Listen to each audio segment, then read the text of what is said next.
नमस्कार दोस्तों, एक बार फिर से स्वागत है आपका मेरे यूट्यूब चैनल पर।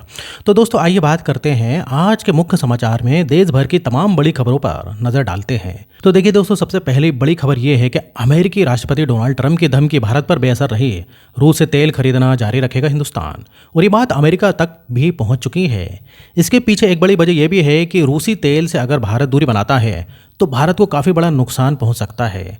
मार्केट एक्सपर्ट भी यही बोलते हैं कि भारत की आयात बिल में 11 अरब डॉलर तक की बढ़ोतरी होगी। रूस से अगर तेल खरीदना भारत दूर करता है तो 9 से 11 अरब डॉलर तक आयात बिलियन यानी कि इंपोर्ट खर्च बढ़ सकता है। हालांकि अमेरिका ने जब से भारत पर टैरिफ लगाने का ऐलान किया है उसके बाद भी अमेरिका से भारत ने काफ़ी ज़्यादा तेल इंपोर्ट किया है, लगभग दुगना हो चुका है। भारत ने अप्रैल से जून के बीच करीब जो है 300 करोड़ का तेल जो है खरीदा है अमेरिका से। इसके बावजूद देखिए डोनाल्ड ट्रंप फिर भी भारत को धमका रहे हैं, भारी भरकम टैरिफ लगाने की धमकियां दे रहे हैं भारत पर।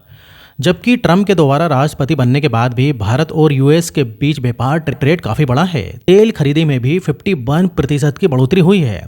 तो अब खबर ये आ रही है कि डोनाल्ड ट्रंप के इरादे पर पानी फिरेगा। भारत के दोस्तों ने मिलकर एक बड़ा फैसला लिया है जिससे तेल वाली किचकिच खत्म हो जाएगी। अभी एक दो दिन पहले आपको पता होगा अमेरिकी राष्ट्रपति डोनाल्ड ट्रंप ने जो दुनिया भर में भारी भरकम टैरिफ लगाने का ऐलान किया था और दुनिया के कई देशों पर, तो इसके बाद से दुनिया भर में उथल पुथल देखी जा रही है। और इस बीच ऐसे हालतों में ओपेक प्लस की ओर से एक अच्छी खबर आई है। दरअसल तेल उत्पादक देशों का जो संगठन है ओपेक प्लस, उसने प्लान किया है कि अगले महीने सितंबर से ही अपने कच्चे तेल का प्रोडक्शन और बढ़ाया जाएगा। सऊदी अरब, रूस समेत दुनिया के 8 प्रमुख देशों ने मिलकर हर दिन लगभग 5.5 लाख बैरल अतिरिक्त उत्पादन की घोषणा की है। तो कहीं ना कहीं इससे अमेरिकी राष्ट्रपति डोनाल्ड ट्रंप को इनडायरेक्टली ये बड़ा झटका लगेगा। चलिए अगला अपडेट आ रहा है। स्वदेशी वस्तुओं की खरीद और बिक्री को लेकर भी 10 अगस्त से केट की तरफ से एक राष्ट्रव्यापी अभियान शुरू किया गया है। केट यानी व्यापारियों का जो संगठन है, confederation of all India traders, उसकी तरफ से प्रधानमंत्री नरेंद्र मोदी की भारतीय सामान खरीदो और बेचो की अपील को समर्थन देते हुए घोषणा की गई है कि 10 अगस्त से इस संबंध में राष्ट्रव्यापी अभियान चलाया जाएगा, जिसका उद्देश्य ये है स्वदेशी उत्पादों को मिलकर प्राथमिकता देना। तो पीएम मोदी की स्वदेशी अपील को देश भर के व्यापारी और व्यापारिक संगठनों से जोरदार समर्थन मिल रहा है। 48,000 से भी ज़्यादा व्यापारी संगठन मैदान में उतरे और आत्मनिर्भर भारत की इस पहल को आगे बढ़ा रहे हैं। भारतीय सामान हमारा स्वाभिमान, इस नाम से नया अभियान शुरू किया जाएगा 10 अगस्त से ही। वहीं देश के केंद्रीय मंत्री शिवराज सिंह चौहान ने भी प्रधानमंत्री नरेंद्र मोदी के आह्वान को दोहराया और देशवासियों से, नागरिकों से स्वदेशी उत्पादों का उपयोग करने का आग्रह किया। चलिए आम जनता के लिए एक महंगाई पर बड़ी राहत की खबर आ रही दोस्तों। सरकार ने 37 जरूरी दवाओं की कीमतें घटाई हैं। इसमें पैरासीटामोल, शुगर और हार्ट की दवाइयां भी शामिल हैं। 33 फार्मूला की दवाइयां भी सस्ती होंगी। नेशनल फार्मास्यूटिकल प्राइसिंग अथॉरिटी यानी कि एनपीपीए की तरफ से ये 37 जरूरी दवाओं की कीमती में 10 से 15% तक की कटौती की गई है। इनमें से कई सारी दवाइयां हैं जो कि हार्ट, डायबिटीज़ और इन्फेक्शन के मरीजों के लिए काफ़ी ज़रूरी होती है। दर्द, बुखार, हृदय रोग, शुगर और विटामिन से जुड़ी काफ़ी दवाओं की कीमतें कम हुई हैं। तो इससे आम आदमी को, लोगों को महंगाई से थोड़ी राहत मिलेगी। और वहीं अमेरिकी टैरिफ को लेकर भी एक रिपोर्ट सामने आ रही है कि भारतीय वाहन और टायर उद्योग को एशियाई देशों से ज़्यादा नुकसान होगा। वाहन कल्प ऊर्जा निर्यात में यूएस की हिस्सेदारी 27% है।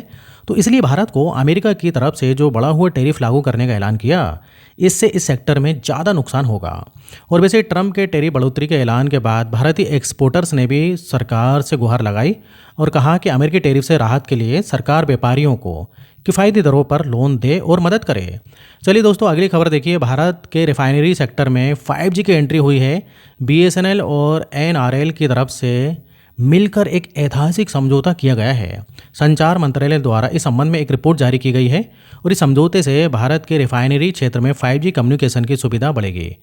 चलिए खबर आ रही है, देश की राजधानी दिल्ली में fit India Sunday on cycle का आयोजन हुआ है। बीते दिन रविवार को युवाओं ने उत्साहपूर्वक हिस्सा भी लिया। ये तस्वीर आप देख सकते हैं। और दिल्ली के मुख्यमंत्री रेखा गुप्ता ने भी जन सेवा केंद्र का भी लोकार्पण किया है। इसके जरिए जो है मरीजों को किफ़ायती स्वास्थ्य सेवाएं मिल पाएंगी। चलिए अगला अपडेट आ रहा है। देश के जवान युवाओं के लिए अच्छी खबर है जो खास करके सीआईएफ की तैयारी कर रहे हैं। तो ऐसे युवाओं के लिए जो है खुशखबरी, सरकार ने ऐलान किया है कि हर साल 14,000 जवानों की नियुक्ति की जाएगी सीआईएफ में।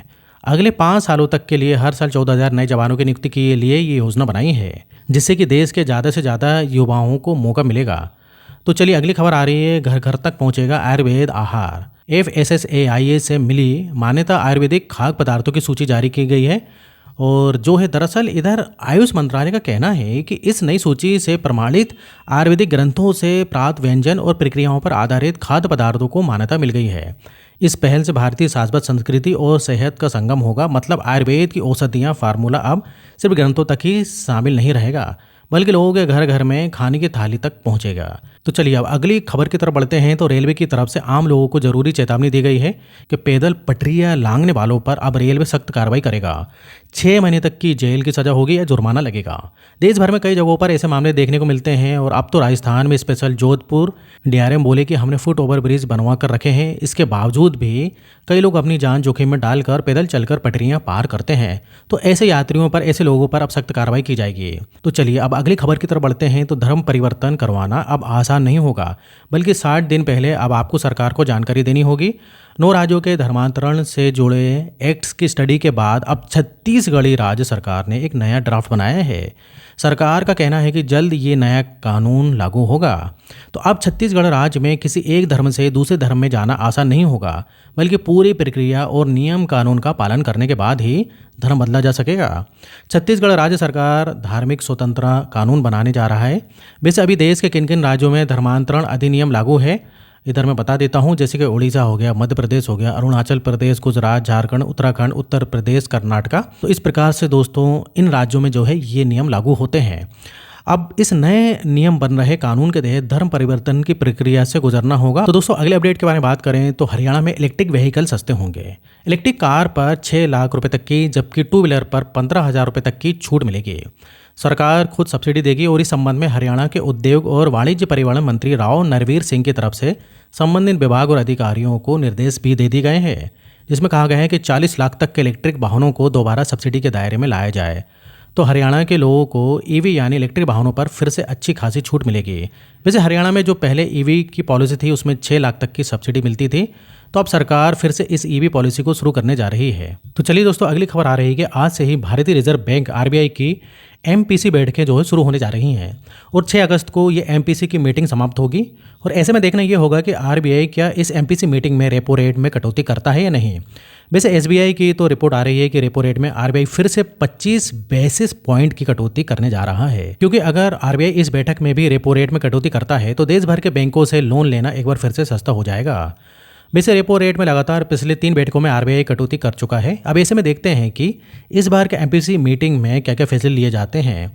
6 तारीख को जो भी नतीजे आएंगे मैं आपको बता दूंगा इसी चैनल पर। तो चलिए अगली खबर की तरफ बढ़ते हैं। तो वेजिटेबल ऑयल पर सरकार अब सख्ती बढ़ाने जा रही है। इसके लिए रजिस्ट्रेशन कराना जरूरी होगा और हर महीने सरकार को रिपोर्ट भी देनी होगी। वेजिटेबल ऑयल यानी वनस्पति और रिफाइंड तेल उत्पादकों के लिए सरकार ने रजिस्ट्रेशन नियम को अनिवार्य कर दिया है और हर महीने इस तेल के उत्पादन, स्टॉक और बिक्री से जुड़ी रिपोर्ट भी सरकार को देनी होगी। सरकार का कहना है कि इस आदेश को लागू करने के पीछे मकसद ये है कि तेल की कीमतों पर नियंत्रण करना और पारदर्शिता लाना। इस नियम को उल्लंघन करने वाले व्यापारियों पर सख्त कार्रवाई भी की जाएगी। अब देखिए अगले अपडेट की तरफ बढ़ते हैं। तो संसद भवन में एसआईआर पर चर्चा की मांग की गई। विपक्ष के विरोध और हंगामे से गतिरोध देखा जा रहा है। अब विधायी एजेंडा आगे बढ़ाने की तैयारी कर रही है सरकार। अभी जो संसद का मानसून सत्र चल रहा है राजनीतिक टकराव का केंद्र बन गया है और बिहार में जो चुनाव आयोग की तरफ से मतदाताओं का वेरिफिकेशन करवाया जा रहा है, तो इस एसआईआर सिस्टम पर भी आज सोमवार को सदन में फिर से हंगामा होने के आसार दिख रहे हैं, क्योंकि विपक्ष चुनाव आयोग पर लोगों के नाम मतदाता सूची से हटाने का आरोप लगा रहा है। वहीं खबर है दोस्तों राहुल गांधी के घर पर भी 7 अगस्त को इंडियन गठबंधन की बैठक होगी। इसमें भी कांग्रेस के कई बड़े बड़े प्रमुख चेहरे शामिल होंगे। तो चलिए अगला अपडेट देखते हैं। इस महीने की जन्माष्टमी पर 15 दिन तक चलेगा बीप यानी विश्व हिंदू परिषद स्थापना दिवस समारोह का आयोजन। देश भर में 80,000 से भी ज़्यादा जगहों पर कार्यक्रम आयोजित करने का लक्ष्य रखा है। इस साल श्री कृष्ण जन्माष्टमी के मौके पर बीएचपी की तरफ से स्थापना दिवस समारोह का कार्यक्रम 15 दिनों तक चलेगा। चलिए अगली खबर की तरफ बढ़ते हैं। बंगाल सरकार ने एक नया आदेश जारी किया है। अब बिना सबूत के नहीं बदल सकेंगे नाम और जन्म तिथि। पश्चिम बंगाल स्वास्थ्य विभाग की तरफ से जन्म और मृत्यु प्रमाण पत्रों में मनमाने बदलाव पर रोक लगा दी है। अब इन डॉक्यूमेंट में किसी भी तरह के बदलाव को लेकर रजिस्ट्रार की अनुमति और वैध दस्तावेज जरूरी होंगे। टाइपिंग की गलतियों जैसे मामूली सुधार ही मान्य होंगे। इसके अलावा तलाक या पुनर्विवाह में पिता का नाम भी नहीं बदला जा सकता। बंगाल सरकार ने ये निर्देश 1969 के अधिनियम के तहत जारी किए गए हैं। तो दोस्तों ये थे आज के कुछ मुख्य खबरें, और इसी प्रकार की खबरें देखने के लिए आप हमारे चैनल को सब्सक्राइब कर सकते हो अगर आपने अभी तक सब्सक्राइब नहीं किया है तो, और वीडियो को लाइक करना ना भूलें क्योंकि इस टाइप से डेली मैं न्यूज़ बनाते रहता हूँ। तो दोस्तों आज के लिए बस इतना ही, जब तक आप अपना ख्याल रखिए, और यहाँ तक बने रहने के लिए, वीडियो देखने के लिए आपका बहुत बहुत धन्यवाद।